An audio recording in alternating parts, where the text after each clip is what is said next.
This video was sponsored by Squarespace. From websites and online stores to marketing tools and analytics, Squarespace is the all-in-one platform to build a beautiful online presence and run your business. The live event I mentioned in the last video with Anthony Jones and Steven Zapata has since sold out, so we're looking to bring this show to other countries in 2020.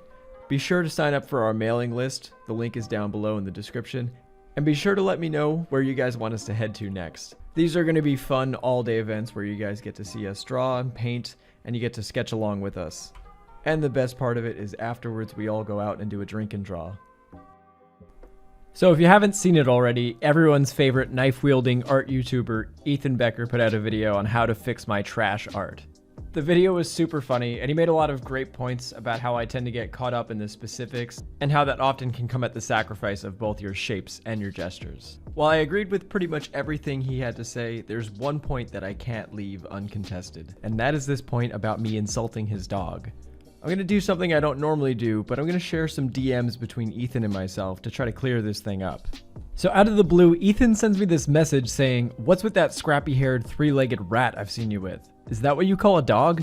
And frankly, I was offended by this because I have a three-legged dog named Margot. Now, Margot might have trouble walking, she might smell really bad, and she might get poop all over herself, but she's my scrappy, smelly dog. So I got a little angry and I called his dog a little piece of Shih Tzu.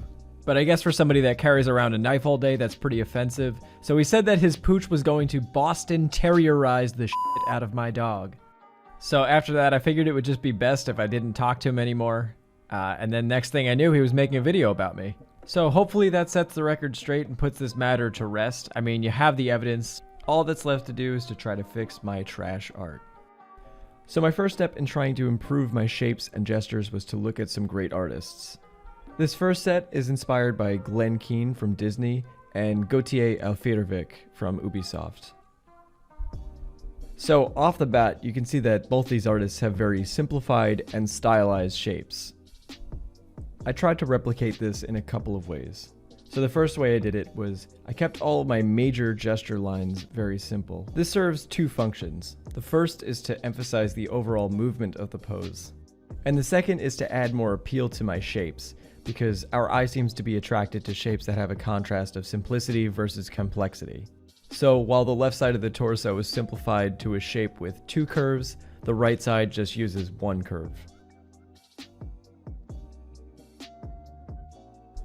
Another helpful bit that Ethan pointed out in his video is this idea of squash and stretch. So as both of these figures are stretching on the one side, the opposite side gets squashed and compressed. The same thing is also happening in the bulk of the muscle at the forearm. You can see that it's being compressed against the upper arm, and thus it makes a rounder shape.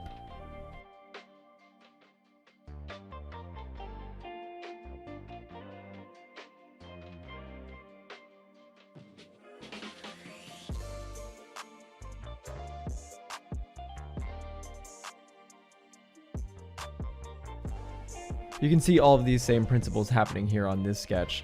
So his butt is being squashed against the ground so it gets a more flat and square shape, and the back of his arm is simplified to just one single line.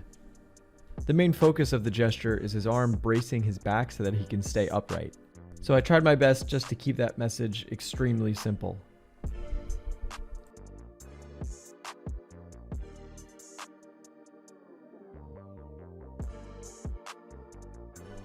I found that doing a lot of simpler drawings with stick figures has helped me push the gestures just a little bit more, because on smaller sketches where you're not really concerned about the draftsmanship, you can really experiment and try to push the shoulder and hip lines.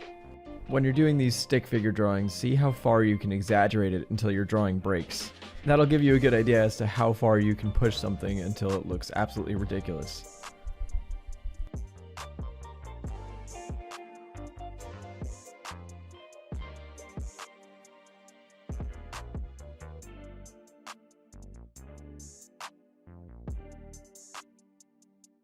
The rest of the poses in this video were inspired by the artists that Ethan listed in his. So my goal here was just to draw directly in shape and see how dynamic I could get it. Something I saw in Sean Galloway's drawings that I really liked is how he hyper-exaggerated the stretching of both the arms and the legs, so I tried to throw a bit of that in there where the foot is contacting the ground. Also, something I noticed that's used in comic books a lot is having the head overlap the ribcage so that it makes it feel as though the character's lunging forward. And knowing that, you can experiment making it even more dynamic by seeing how far you can bring that head down and how much overlap you can get with the chest before it starts to look weird.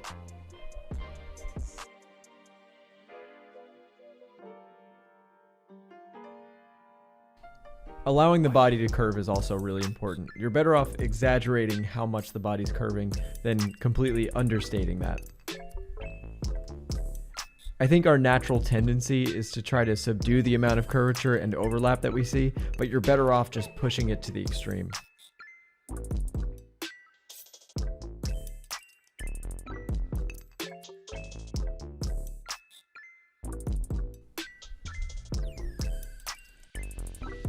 While I do think focusing a lot on construction has helped me get a strong understanding of 3D space, I really like the challenge that Ethan posted in his video, where you take a reference photo of your own and then break it down into shapes. Because at the end of the day, while perspective knowledge might be helpful, your drawings are going to rely a lot more on your intuition. And as much as I would like for it to be true, good perspective does not necessarily equal good drawings.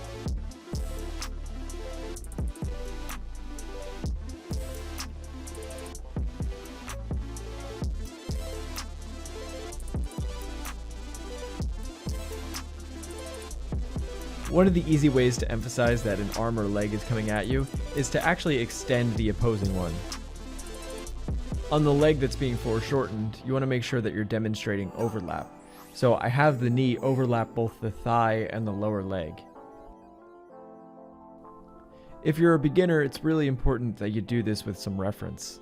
Skateboarding images seem to be among the coolest of poses that I could find. They're extremely stretchy, twisty, and dynamic, so it's really great reference.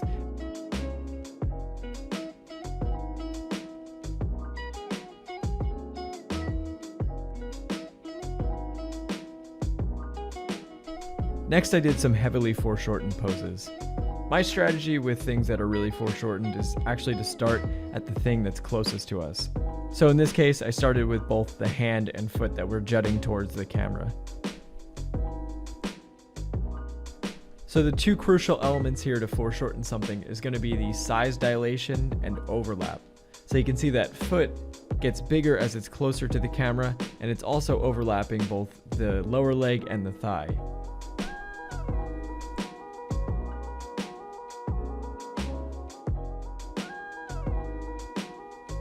In this image, since we're looking up at the figure, most of the overlap is happening where the shoulders overlap the head. I personally always find that worm's eye perspective extremely confusing.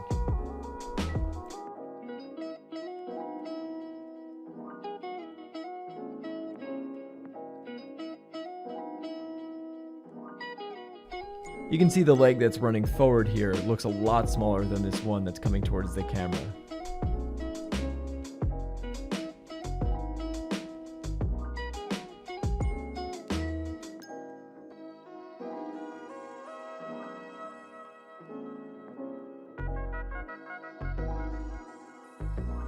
Alright guys, well I'm not sure I cured my trash art, but at least I made a little bit of progress.